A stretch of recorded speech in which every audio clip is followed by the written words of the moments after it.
अस्सलाम वालेकुम नाज़रीन, एक नई वीडियो में खुश आमदीद। आपने आलू, बेसन और पालक और डिफरेंट किस्म के वेजिटेबल्स और चिकन्स वाले पकोड़े तो आपने बहुत दफ़ा ट्राई किए होंगे, लेकिन आज की वीडियो बिल्कुल इन तमाम रेसिपी से हट के और ये रेसिपी आपको बहुत पसंद आने वाली है, क्योंकि झटपट आप इसको बना सकते हैं और खाने में इतनी कमाल की है कि आप इसको हमेशा बनाना चाहोगे। इसको बनाने के लिए सबसे पहले हम लेंगे 1 कप के करीब मैदा। 1 कप मैदा, एक दरमियाने साइज़ का जो कप था वो मैंने मैदे का लिया। उसके बाद हम इसके अंदर जितनी मिकदार में हमने मैदा लिया बिल्कुल उतनी मिकदार में ही हम दही इसके अंदर ऐड कर देंगे। दही की मिकदार कम या ज़्यादा हम कर सकते हैं, क्योंकि हमने जो मिक्सचर रेडी करना है उसको हमने थोड़ा पतला सा रखना है, तो इसलिए दही की मिकदार कम ज़्यादा हो सकती है, लेकिन जो मैदे की मिकदार है वो एक दरमियाने साइज़ का कप जो है काफ़ी होगा।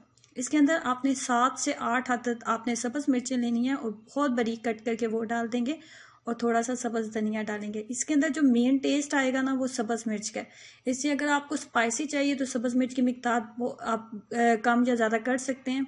उसके बाद इसके अंदर हाफ़ टी स्पून मैंने नमक डाला है, आप अपने टेस्ट के अकॉर्डिंग डालें। उसके बाद हाफ़ टी स्पून ही इसके अंदर मीठा सोडा ऐड करेंगे, जिसको बेकिंग सोडा कहा जाता है।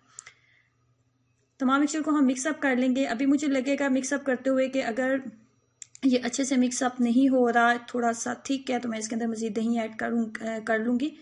लेकिन इसमें आपने जो मेन टेस्ट है ना वो सब्ज़ मिर्च का आएगा, इसलिए सब्ज़ मिर्च को बहुत बारीक कट करके आपने 7 से 8 अदद सब्ज़ मिर्चें इसके अंदर आपने ऐड करनी है।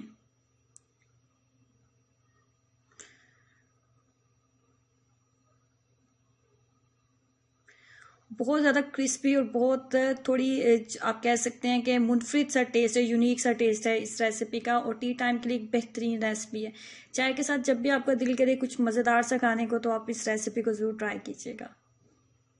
और तमाम ऐसी चीज़ें हैं जो कि नॉर्मली हमारे घर में मौजूद होती हैं, दही, मैदा, सब्ज़ मिर्चें, ये नॉर्मली हमारे घर में चीज़ें मौजूद होती हैं। और बेसन और आलू वाले पकोड़े और बाकी पकोड़े वगैरह तो आपने बहुत दफ़ा खाए होंगे, तो आप इसको एक दफ़ा ज़रूर ट्राई कीजिएगा। ये मिक्सचर कुछ इस तरीके का रेडी हो चुका है। अब हमें चाहिए कुकिंग ऑयल या फिर घी का आप इस्तेमाल कर लें।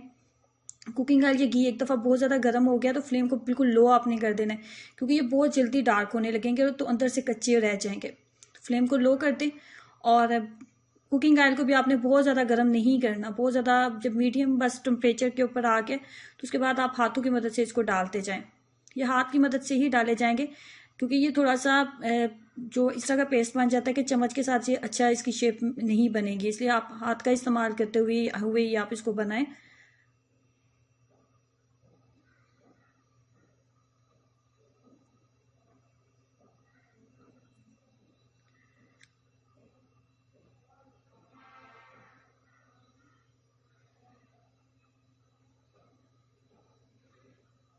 बहुत जल्दी देखें इसके ऊपर एक डार्क सा कलर जो है ब्राउन आने लगा है, इसलिए मैं आपको कह रही थी कि फ्लेम को बहुत ज़्यादा आपने हाई नहीं रखना, बिल्कुल लो फ्लेम के ऊपर आप इसको बनाएं ताकि ये अंदर तक बहुत अच्छे से कुक हो जाए।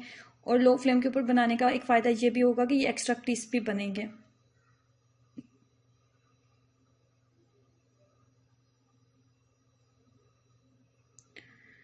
इतनी देर तक इसको हम कुक कर लेंगे जब तक हमें लगे कि ये अंदर से फुली कुक हो चुके हैं और इनके ऊपर एक बहुत अच्छा सा गोल्डन सा कलर भी आ गया है। बहुत ज़्यादा टाइम नहीं लगेगा, 5 से 7 मिनट में ये जो रेसिपी है आप इसको रेडी कर सकते हैं।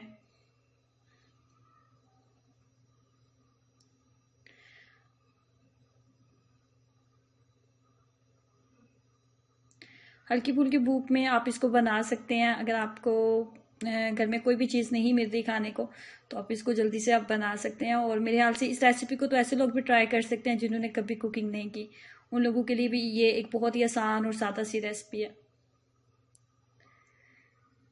अगर अचानक से आपके घर में गेस्ट आ गए हैं तो भी आप इसको बना सकते हैं, क्योंकि मैदा भी नॉर्मली घर में मौजूद होता है और दही भी घर में मौजूद होता है।